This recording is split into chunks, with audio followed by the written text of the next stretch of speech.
Assalamualaikum warahmatullahi wabarakatuh. InsyaAllah pada minggu ini kita akan belajar tokoh Islam iaitu Abdul Rahman bin Auf dan Sa'ad bin Abi Waqqas, antara sahabat Nabi yang dijamin masuk syurga. Okey, untuk minggu ni kita akan Mukadimah akan sentuh dua sahabat Nabi, Abdul Rahman bin Auf dan Sa'ad bin Abi Waqqas, sebab kita mengejar silibus untuk subjek UPKK. Okey, mari kita lihat satu persatu mengenai sahabat-sahabat ini. Okey, Abdul Rahman bin Auf. Okay, mari kita lihat latar belakang Abdul Rahman bin Auf.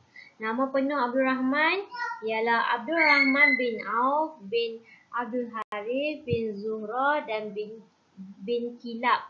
Okay, ibunya bernama Ashifah, iaitu berketurunan Zuhrah bin Kilab, dan ada hubungan kekeluargaan dengan Rasulullah di sebelah ibunya, dan ia berbangsa Abdul Rahman bin Auf ni berbangsa Quraisy, iaitu bangsawan Quraisy, dan ia memeluk Islam melalui Saidina Abu Bakar As-Siddiq. Ya, Abdul Rahman bin Auf ni merupakan orang yang terawal jugalah yang memeluk Islam, dan dia mempunyai harta yang sangat banyak, iaitu dengan berniaga, dan antara orang yang paling kaya lah.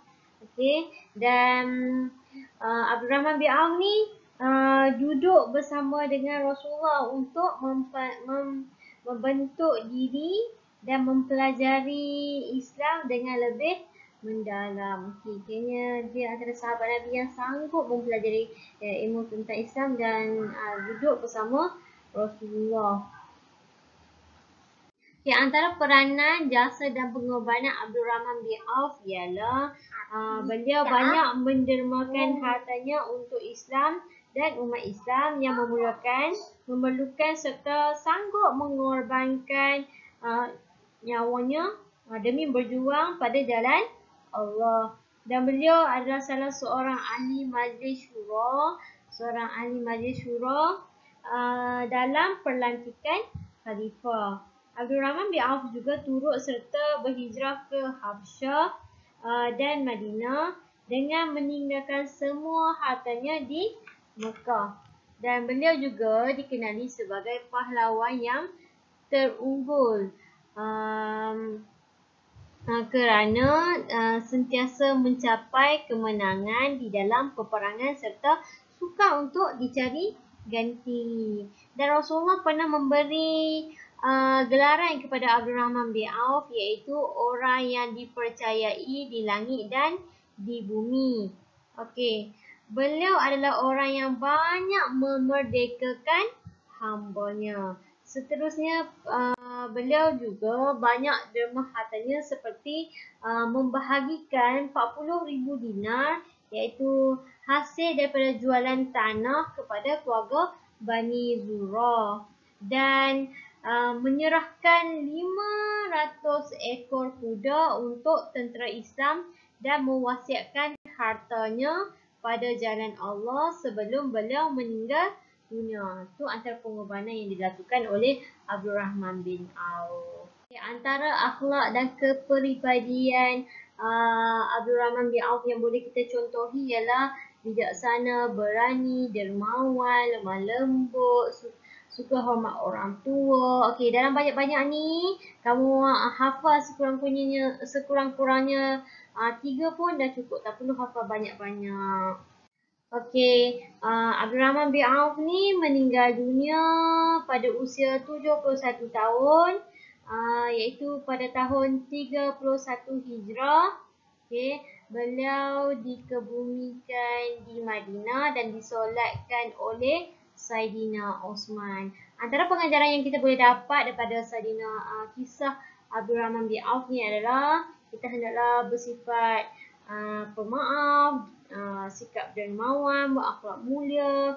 Kita jangan balas setiap perbuatan yang orang buat pada kita, dan kita hendak sentiasa bersama-sama dengan orang yang baik seperti guru. Seperti Rasulullah sendiri sanggup duduk bersama dengan Rasulullah untuk mempelajari tentang Islam. Kemudian harta yang banyak tu hendaklah digunakan pada jalan Allah. Janganlah digunakan pada jalan maksiat dan sebagainya yang boleh mendatangkan kemurkaan kepada Allah. Okay, seterusnya kita tengok Sa'ad bin Abi Waqqas. Kamu boleh buka muka surat 37. Okay, ini antara sahabat Nabi yang dijamin masuk syurga. Okey, sedikit ringkas tentang latar belakang Sa'ad bin Abi Waqqas ialah nama penuh Sa'ad bin Abi Waqqas bin Ahid bin Abdul Manaf, iaitu bapa saudara kepada Aminah. Aminah ni ialah ibu kepada Nabi Muhammad dan beliau adalah datuk saudara Rasulullah. Nama ibu beliau ialah Haminah binti Abu Sufyan bin Abu Umayyah. Okay, Ibu Sa'ad ni tergolong dalam golongan orang yang berharta dan kaya. Okey. Dan Sa'ad bin Abi Waqqas ni bekerja sebagai pembuat panah dan busur. Okay, beliau cekap menunggang kuda kerana suka berkawan dengan pahlawan berkuda Quraisy sehinggalah menjadi juara penunggang kuda. Okey, Sa'ad bin Abi Waqqas ni boleh memanah sambil menunggang kuda. Dan sebelum beliau memeluk Islam, Sa'ad bin Abi Waqqas ni pernah bermimpi berjumpa dengan Saidina Ali, Saidina Abu Bakar dan Zaid bin Harithah di suatu tempat yang sangat terang. Sehinggalah Sa'ad bin Abi Waqqas ni memeluk Islam melalui Saidina Abu Bakar sendiri, iaitu pada usia 17 tahun. Okey, Sa'ad bin Abi Waqqas ni seorang pahlawan yang sangat agung dan mempunyai banyak keistimewaan. Di antaranya ialah menjadi orang yang pertama melepaskan anak panah dan tepat sasarannya. Dan yang kedua, Rasulullah memberikan jaminan kepada kedua-dua ibu bapa Sa'ad, dan Rasulullah berdoa untuk Sa'ad. Okey, antara doanya ialah tetapkanlah bidikan panahannya dan kabulkanlah doanya. Maksudnya kat sini setiap berdilan setiap kali Sa'ad memanah pasti akan terkena sasarannya, dan setiap doa yang diminta oleh Sa'ad akan dimabulkan doanya. Okey, seterusnya peranan, jasa dan pengorbanan Sa'ad bin Abi Waqqas. Kamu boleh tengok muka surat 38. Kat sini ada banyak, macam biasa maklumat harap kamu hafal paling banyak pun 3 atau 4 dah. Tak payah nak hafal banyak-banyak. Kita fokus untuk UPKK.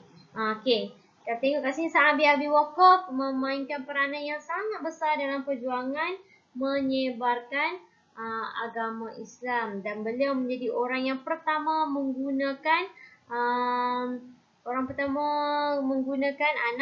menggunakan panah dan sanggup dipanah untuk melindungi Rasulullah. Dia sanggup dipanah untuk lindung Rasulullah. Sa'ad bin Abi Waqqas ni adalah orang yang dikabulkan doanya. Jika memohon diberi kemenangan, pasti Allah kabulkan doanya.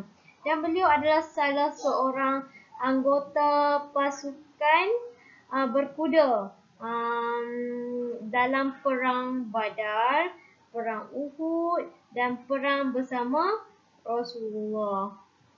Sa'ad bin Abi Waqqas ni mempertahankan agama walaupun terhadap ibunya sendiri dengan ancaman untuk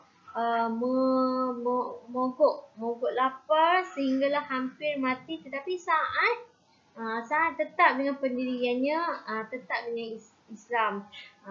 Antara kata-kata Sa'ad terhadap ibu ni ialah demi Allah, ketahuilah wahai bonda, seandainya bonda ada 100 nyawa lalu keluar satu persatu, tidaklah anak anda meninggalkan agama ini walau ditebus dengan apa jua sekalipun. Ini nak menunjukkan betapa kuatnya, betapa kukuhnya iman Sa'ad bin Abi Waqqas. Okay, Sa'ad bin Abi Waqqas ni dipilih oleh Saidina Umar Al-Khattab untuk memimpin tentera dalam perang Qadisiyah. Beliau sanggup berperang walaupun dalam keadaan sakit. Beliau sanggup berperang walaupun dalam keadaan sakit yang teruk semasa memerangi orang Parsi. Okay, Sa'ad bin Abi Waqqas ni telah digelar oleh Abdul Rahman bin Auf ni sebagai singa yang menyembunyikan kukunya. Okey, Abdul Rahman yang menggelarkan. Okey. Kemudian beliau dilantik menjadi gubernur di Kufah. Okey. Dan Sa'ad juga disenaraikan oleh Saidina Umar Al-Khattab sebagai pengganti khalifah. Antara senarai yang untuk menggantikan khalifah. Ni antara orang yang hebat jugalah. Okey. Jadi seterusnya kita lihat akhlak dan kepribadian Sa'ad bin Abi Waqqas yang patut kita contohi. Kat sini ada banyak. Okey, antaranya ialah seorang yang teguh pendirian, dermawan, dikabungkan doanya.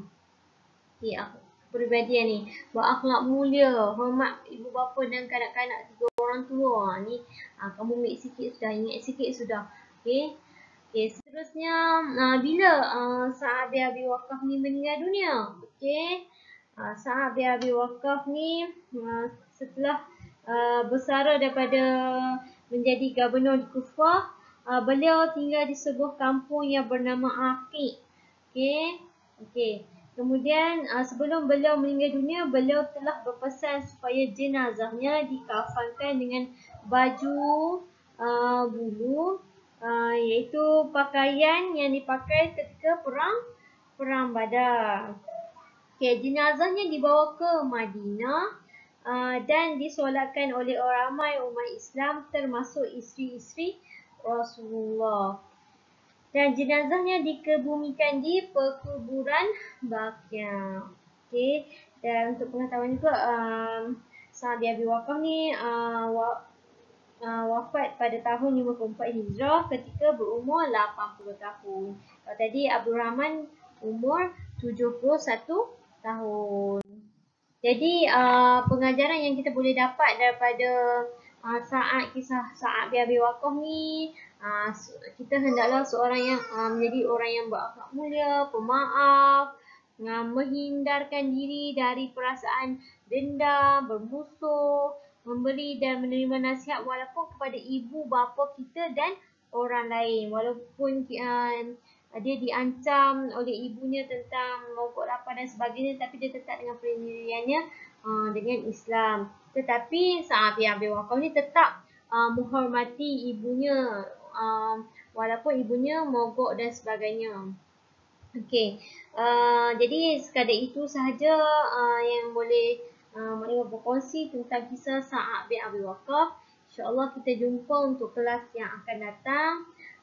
Assalamualaikum warahmatullahi wabarakatuh. Terima kasih.